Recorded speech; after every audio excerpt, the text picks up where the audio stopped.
Student, welcome to my channel Pratishtha classes. मैं हूं Meena Mishra. Problem set 5 start हो चुका है और उसका क्वेश्चन नंबर 2 का सब क्वेश्चन 2 हम करने जा रहे हैं। इसमें क्या करना था, हमें कोलिनियर प्रूफ करना था कि ये कोलिनियर है कि नहीं। और इससे पहले के लेक्चर में भी मैंने आपको बताया हुआ है कि कोलिनियर फाइंड करने का हमारे पास दो मेथड है। एक तो ये है कि हम डिस्टेंस फार्मूला लगा के कोलिनियर फाइंड करें या फिर हम स्लोप से कोलिनियर फाइंड करें। तो अभी हम यहाँ पे स्लोप मेथड से कोलिनियर फाइंड करेंगे। पहले हमें किसका स्लोप फाइंड करना है, slope of P Q. Then हम फाइंड करेंगे स्लोप ऑफ क्यू आर। तो हम यहाँ क्या लिखें, slope of line P Q is equal to, formula क्या है, y2 minus y1 by x2 minus x1। Let x1 is equal to 1, y1 is equal to 2, x2 is equal to 2 and y2 is equal to 8 by 5। ये हमने assume किया और अब इस फॉर्मूले में हम इसको सब्स्टिट्यूट करेंगे। तो क्या आएगा, y2 is 8 by 5 minus y1 is 2, then x2 is 2 and x1 is 1। इसको सॉल्व करो तो कैसे सॉल्व करेंगे, 5 को 2 से मल्टीप्लाई करेंगे तो 8 माइनस 5 2 10 बाय 5 और यहाँ पे 2 माइनस 1 इज 1, तो डिनोमिनेटर में तो 1 बचा, तो कोई प्रॉब्लम ही नहीं है। अब यहाँ 8 माइनस 10 इज माइनस 2 बाय 5। ये एक का स्लोप आ गया। अभी दूसरे का स्लोप फाइंड करेंगे, स्लोप ऑफ क्यू आर। तो यहाँ हम लिखेंगे slope of line Q are is equal to y2 minus y1 by x2 minus x1। यहाँ पर भी क्या है, देखो इसको हम x1 y1 और इसको x2 y2 ले सकते हैं। तो ये हो गया y2 minus y1 is 8 by 5 bye x2 यानी 3 माइनस x1 यानी 2। इसको आप कैसे सॉल्व करेंगे, डिनोमिनेटर सेम है तो कोई प्रॉब्लम नहीं है। 6 माइनस 8 बाय 2 और 3 माइनस 2 इज 1। तो कुछ यहाँ पे 1 है तो लिखे नहीं तो नहीं लिखे। 6 माइनस 8 इज यहाँ पे ये 5 था। 6 माइनस 8 इज माइनस 2 बाय 5। तो हम क्या देख रहे हैं कि दोनों का स्लोप सेम आ गया। तो हम क्या लिखेंगे अभी, since slope of P Q line P Q is equal to slope of line Q R. दोनों का स्लोप सेम है और साथ ही साथ एक बात क्या है कि दोनों में क्यू कॉमन पॉइंट है, तो वो भी हम यहाँ पे मेंशन करेंगे। Q is common point, therefore P Q R collinear. ये क्वेश्चंस हमने काफी डिटेल में 5.3 प्रैक्टिस सेट में किया हुआ है। अगर आपको और डिटेल में इसको समझना है तो 5.3 प्रैक्टिस सेट के वीडियो आप लोग देखिए। ओके, और ये समझ गए आप लोग, इसके आगे के क्वेश्चन हम सॉल्व करेंगे। क्वेश्चन नंबर 2, इसमें भी वही है, कोलिनियर फाइंड करना है। तो क्या करेंगे हम लोग, जैसे इससे पहले वाला क्वेश्चन किया था, स्लोप ऑफ लाइन LM का स्लोप क्या होगा, y2 minus y1 by x2 minus x1 और एज्यूम करेंगे let x1 is 1, x2 is 5, y1 is 2 and y2 is 3। Now substitute the value, y2 कितना है हमारा 3 minus y1 is 2, x2 5 minus 1, तो 3 minus 2 is 1 by 4 आ गया। अभी next हम किसका स्लोप फाइंड करेंगे, slope of line MN is equal to again the same formula, y2 minus y1 by x2 minus x1। y2 इस बार कितना है, y2 6 minus 3 by 8 minus 5। 6 minus 3 is 3 and 8 minus 5 is also 3. Cancel 1। अब आप देखोगे कि इसका स्लोप और इसका स्लोप दोनों का स्लोप डिफरेंट है। तो इसका मतलब क्या हुआ, ये कोलिनियर पॉइंट नहीं है। हम क्या लिखेंगे, since slope of line LM is not equal to slope of line MN, therefore L, M, N are not collinear। हो गया, काफी इजी क्वेश्चन था, लेकिन मैं आपको ये बात हर वीडियो में बताती हूँ कि मेरा जो ये चैनल है, मेरा इंटेंशन ये है कि मैं आपकी टेक्स्ट बुक के हर एक क्वेश्चन का सोल्यूशन आपके साथ शेयर करूं, आपको एक्सप्लेन करूं और आपके साथ सॉल्व करूं। तो इसलिए आपको हर एक क्वेश्चन का सोल्यूशन अवेलेबल है मेरे इस चैनल पे। और इस चैनल का नाम मैंने एक और नाम दिया है, टॉकिंग नोटबुक। मतलब जैसा आप अपने नोटबुक में आप सारे क्वेश्चन सॉल्व करते हैं, वैसे ही इस चैनल पे आपको आपके टेक्स्ट बुक के सारे क्वेश्चन का सोल्यूशन मिलेगा विद एक्सप्लेनेशन। क्वेश्चन नंबर 3 क्या है, find the coordinate of the mid point of the line segment joining this and this. इसको ज्वाइन करने वाला जो लाइन सेगमेंट है उसका मिड पॉइंट का कोऑर्डिनेट हमको फाइंड करना है। जैसे कि ये P और ये हो गया Q, 0, 6 इसका कोऑर्डिनेट हो गया और इसका कोऑर्डिनेट है 12, 20। इसमें एक मिड पॉइंट हम ले लें R। Find the coordinate of the midpoint of the line segment joining P and Q। तो P और Q को ज्वाइन करने वाला जो ये लाइन सेगमेंट है, let its midpoint is X and coordinate is X and Y। कुछ भी आप मिड पॉइंट ले सकते हैं। तो हम यहाँ पे क्या लिखेंगे, let R is midpoint with coordinates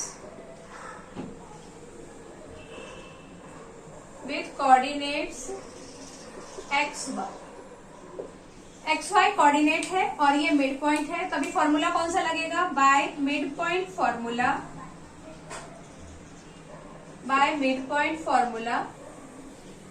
क्या है mid point formula, X is equal to X1 plus X2 by 2 and Y is equal to Y1 plus Y2 by 2। ये तो मिड पॉइंट फॉर्मूला हो गया। अब इसमें वैल्यू सब्स्टिट्यूट करो तो X is equal to X1 X2 यानी 0 plus 12 bye 2 that means 6 और Y इज इक्वल टू कितना आ जाएगा, Y1 6 प्लस 26 बाय 2, तो 6 6 12 32 बाय 2, 2 1 जा 2, 2 6 जा 12, 6 एंड 16। तो इसका जो ये मिड पॉइंट था R के कोऑर्डिनेट क्या आ गए, 6 एंड 16। तो आंसर में हम लोग क्या लिखेंगे, R और यहाँ पर लिख देंगे उसके कोऑर्डिनेट 6 एंड 16। क्लियर हो गया आप लोगों को। अब आगे के क्वेश्चन देखेंगे।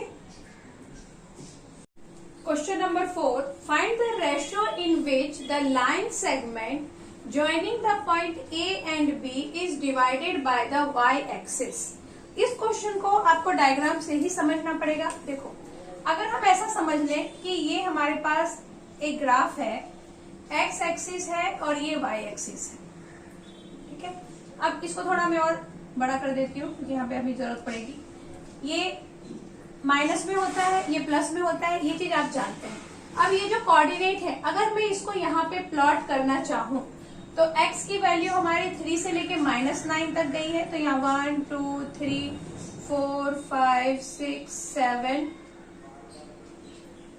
8 एंड 9 कर देते हैं और यहाँ पे ये -1 -2 -3 -4 -5 -6, ये -7 -8 और यहाँ कहीं -9। ये ग्राफ आपको बिल्कुल बनाना नहीं है, सिर्फ मैं क्वेश्चन एक्सप्लेन करने के लिए आपको ऐसे बता रही हूँ।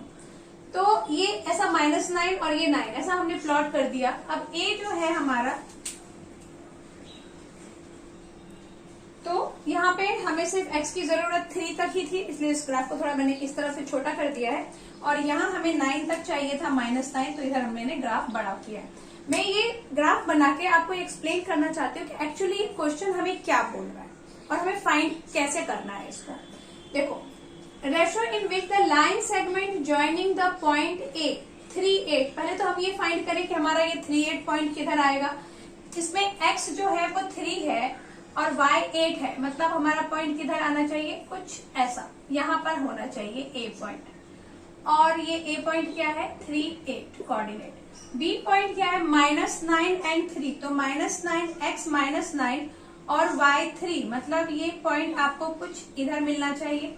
ये हमारा b पॉइंट है विथ -9 एंड 3, -9 एंड 3। अब ये क्वेश्चन क्या बोल रहा है कि इन दोनों पॉइंट को ज्वाइन करने वाली जो ये लाइन है, ये लाइन, ये मैंने लाइन सेगमेंट ड्रॉ कर दिया जो a और b को ज्वाइन कर रहा है। और आप इसको देख रहे होंगे कि ये जो y एक्सिस है, ये जो y एक्सिस है इस लाइन को डिवाइड कर रहा है। ये दिख रहा है आपको, ये y एक्सिस लाइन को डिवाइड कर रहा है। तो ये y एक्सिस इस लाइन को किस रेशो में डिवाइड कर रहा है वो हमको फाइंड करना है। क्वेश्चन क्लियर हो गया? बिना डायग्राम के समझाना मुश्किल था। ये डायग्राम आपको एग्जाम में बिल्कुल नहीं बनाना है, बस आपको समझाने के लिए ये मैंने ड्रॉ किया है। तो ये जो y एक्सिस है ये वाला, ये इस AB लाइन सेगमेंट को किस रेशो में डिवाइड करेगा, वो रेशो हमें फाइंड करना है। अब इसमें कुछ दो तीन कॉम्प्लिकेशंस हैं। पहला तो ये कॉम्प्लिकेशन नहीं बोलना चाहिए, बस कुछ बातें जो आपको ध्यान रखनी है। पहली बात आपको ये ध्यान रखनी है कि देखो ये जो लाइन है ये B से A, ऐसा हम बोल सकते हैं, BA ऐसी लाइन गई है। यहाँ पर मतलब ये हुआ कि x1 y1 हमें इसको लेना है और x2 y2 इसको लेना है, क्योंकि हम जनरली कैसा राइट हैंड साइड की तरफ इस तरह से ही लेते हैं ना लाइन को, ऐसा उल्टा तो नहीं लेते हैं कभी भी, इस तरह से लेते हैं। तो इसके कोऑर्डिनेट को x1 y1 लेना पड़ेगा और इसके कोऑर्डिनेट को x2 y2 लेना पड़ेगा। ये चीज आप समझ गए। दूसरी बात आपको ये समझना है कि यहाँ जो भी हमारा पॉइंट है जो y एक्सिस के ऊपर है, जो इसको डिवाइड कर रहा है, उस पॉइंट में x कोऑर्डिनेट जो होगा वो होगा 0। मान लो ये पॉइंट P है तो 0 y, इसके कोऑर्डिनेट हम क्या मानेंगे, 0 और y, क्योंकि ये y एक्सिस के ऊपर है। अगर एक्सिस के ऊपर कोई पॉइंट है, y एक्सिस के ऊपर पॉइंट है, तो x कोऑर्डिनेट 0 होगा। x एक्सिस के ऊपर अगर कोई पॉइंट है तो y कोऑर्डिनेट 0 होगा। क्यों होगा 0? क्योंकि अगर मान लीजिए मुझे y6 प्लॉट करना है और x 0 है, तो 0 तो यहाँ होता है, ये 0 0 का पॉइंट है, x 0 और y 6। अगर मैं एक्सिस पे प्लॉट कर रही हूँ तो वो तभी पॉसिबल है अगर कोई भी एक कोऑर्डिनेट 0 हो। तो ये जो मेरा पॉइंट है P, ये y एक्सिस के ऊपर है, y एक्सिस के ऊपर है, मतलब x कोऑर्डिनेट 0 और y होगा। ये क्वेश्चन आप समझ गए। Ratio in which the line segment joining the point AB is divided by the y axis. तो अब हम क्या लिखेंगे यहाँ पे, लेट पॉइंट P, और P के कोऑर्डिनेट लिख दो 0 y is on y axis and dividing line segment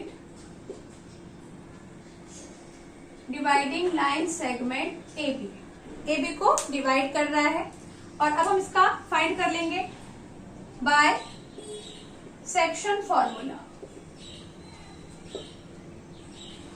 bye section formula, section formula क्या है, x is equal to mx2 plus nx1 by m plus n। यहाँ पे एक चीज और हम मेंशन कर सकते थे, point P dividing line segment AB in ratio m:n। m:n के रेशो में वो डिवाइड कर रहा है, ऐसा हमने एज्यूम किया। और अभी सेक्शन फॉर्मूला हम लगाएंगे। और यहाँ पर क्या है, ये तो आपको पता है कि x1 इज इक्वल टू क्या है, let x1 is -9, x2 is 3, y1 is 3 and y2 is 8। Substitute करो वैल्यू। x कोऑर्डिनेट क्या है यहाँ पर, x कोऑर्डिनेट इज 0, तो यहाँ पे हम 0 लिख देंगे x की जगह पे। m, x2 क्या है हमारा 3 प्लस n, x1 कितना है -9 बाय m प्लस n, क्योंकि ये तो हमें वैल्यू मालूम ही नहीं है, वो हमें फाइंड करना है। इस m प्लस n को 0 से मल्टीप्लाई करेंगे तो 0 हो जाएगा वो भी।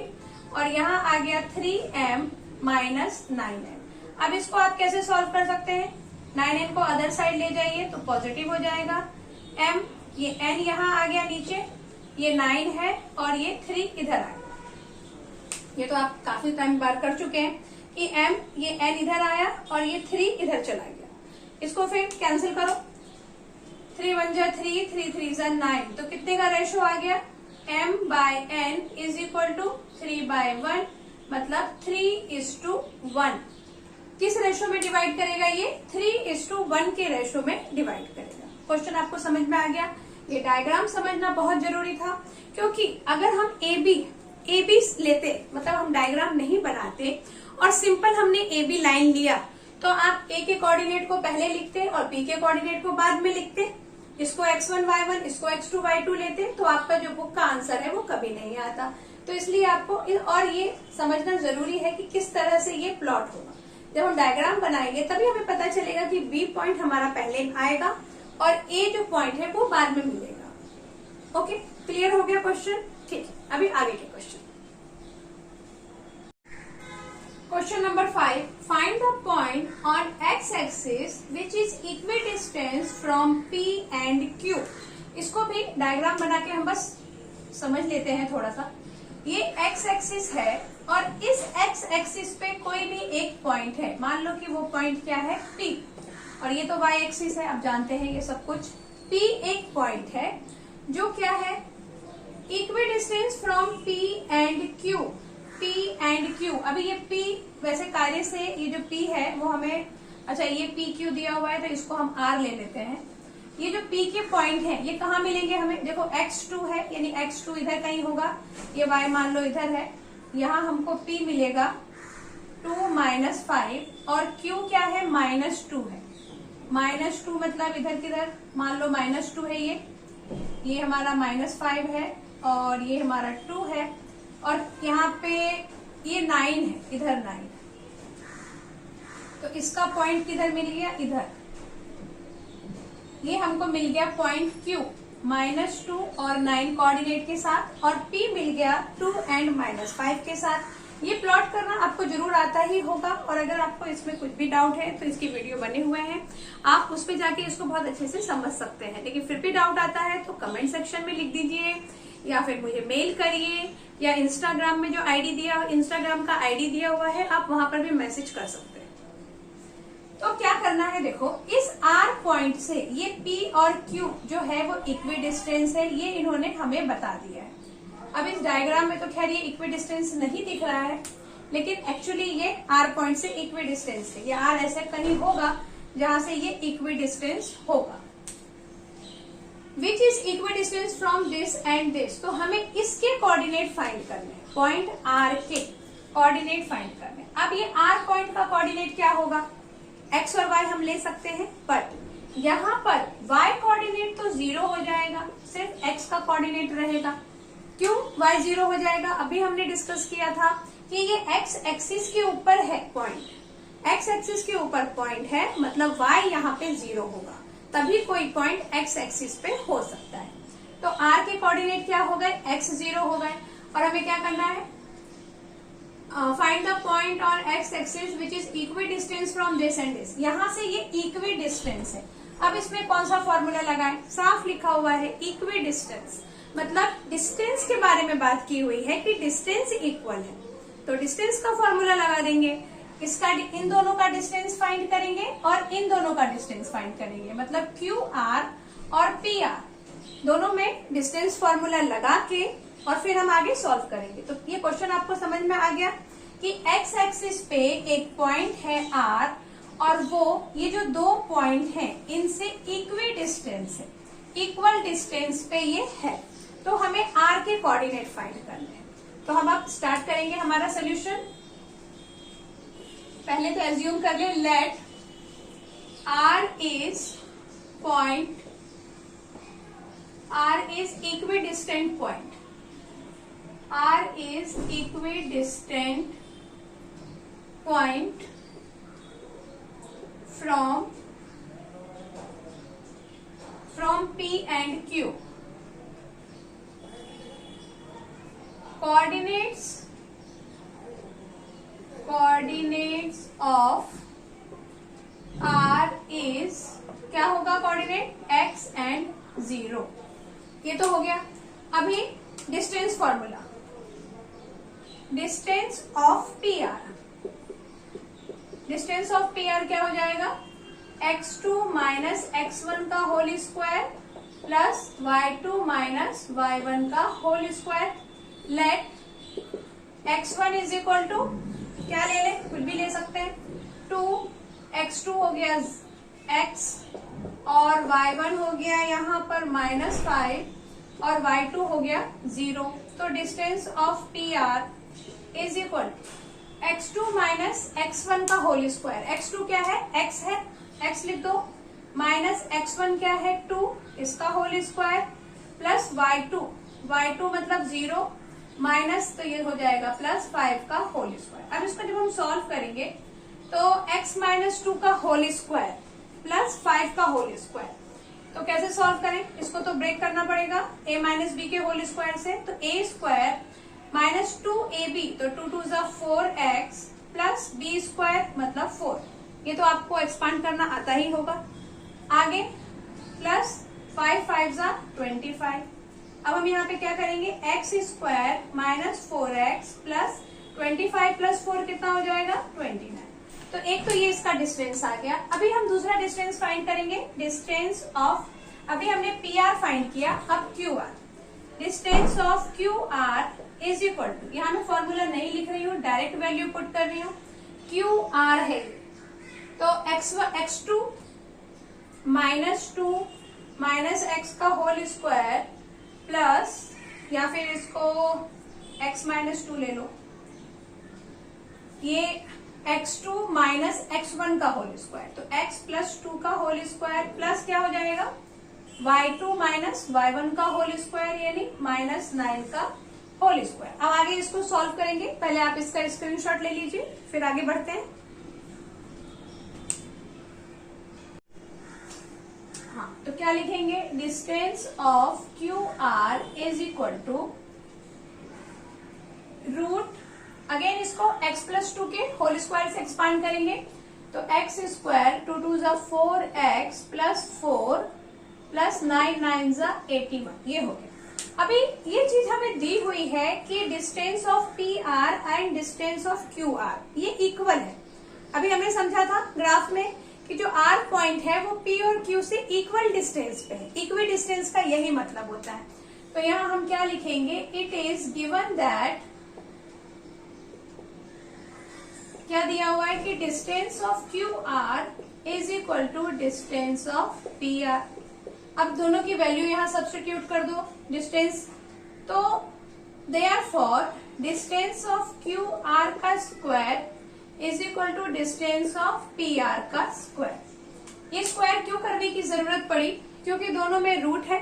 अगर हम यहाँ स्क्वायर कर देंगे तो ये रूट से हमें छुटकारा मिल जाएगा, हम बिना रूट का वैल्यू सब्स्टिट्यूट कर सकते हैं। तो यहाँ हम लिख देंगे x प्लस क्या था ये x square distance of P are, x distance of Q are मैंने लिखा है पहले, तो पहले क्यू आर लिख देती हूँ, x square plus 4x plus ये 81 एंड 4 कितना हो जाएगा 85 is equal to distance of P R कितना आया था x square minus 4x plus 29। अब यहाँ से क्या होगा, ये x स्क्वायर कैंसिल और ये 85, इसमें हम ये कर सकते हैं कि 4x, ये वाला 4x इधर आके हो जाएगा प्लस 4x, 29 माइनस 85, 4x हो गया 8x और 29 में से 85 माइनस होगा तो कितना आएगा आंसर, 29 माइनस 85 इज माइनस 56। यहाँ से x क्या मिलेगा माइनस 56 बाई 8 7 जा x इज इक्वल टू आ गया -7। मतलब वो जो पॉइंट था r, तो r के कोऑर्डिनेट क्या हो जाएंगे आंसर में, r का कोऑर्डिनेट x तो हो गया -7 और y क्या था उसमें 0 था। तो ये क्वेश्चन आपको अच्छे से समझ में आ गया और आप ये भी समझ चुके हैं कि डायग्राम कितना जरूरी है। Question number 6, find the distance between the following points. इनके बीच का हमें डिस्टेंस फाइंड करना है, तो हम डिस्टेंस फॉर्मूला लगा देंगे।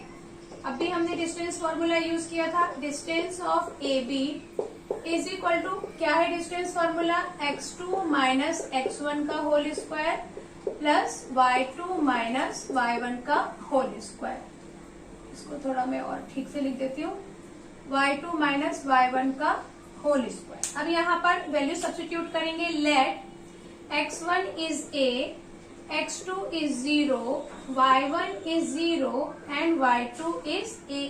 इसको x1 y1, इसको x2 y2। वैल्यू सब्स्टिट्यूट करेंगे। x2 यानी 0 माइनस x1 a का होल स्क्वायर प्लस y2 यानी a माइनस 0 का होल स्क्वायर। अब इसको जब आप सॉल्व करोगे तो क्या आएगा, 0 minus a is minus a, minus a का होल स्क्वायर करो तो a स्क्वायर, और यहाँ पर ये a स्क्वायर तो है ही, ये मिल जाएगा आपको 2a स्क्वायर। अब यहाँ देखो 2a स्क्वायर है तो a तो 2 बार है, तो 2 बार होने की वजह से वो आ जाएगा बाहर और √2 रह जाएगा अंदर, क्योंकि ये हम जानते हैं कि जो स्क्वायर रूट होता है अगर पेयर अंदर बन जाए तो उसको हम सिंगल बाहर निकाल सकते हैं।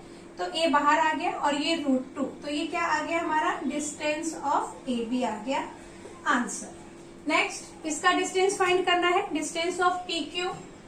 तो again same formula, same method, x2 minus x1 का whole square plus y2 minus y1 का होल स्क्वायर। वैल्यू सब्स्टिट्यूट कर देते हैं यहाँ पे मैं। तो x2 minus x1, x2 minus 1 plus 6 का होल स्क्वायर प्लस y2 यानी 9 प्लस 3 का होल स्क्वायर। ये प्लस क्यों हो गया, क्योंकि माइनस x1 है और यहाँ वैल्यू में भी माइनस है, तो minus minus plus, x2 minus 1 plus 6, क्योंकि 6 भी माइनस है, माइनस 1 प्लस 6 इज 5, 5 का स्क्वायर 25 प्लस 9 10 11 12 और 12 का स्क्वायर हो जाएगा 144।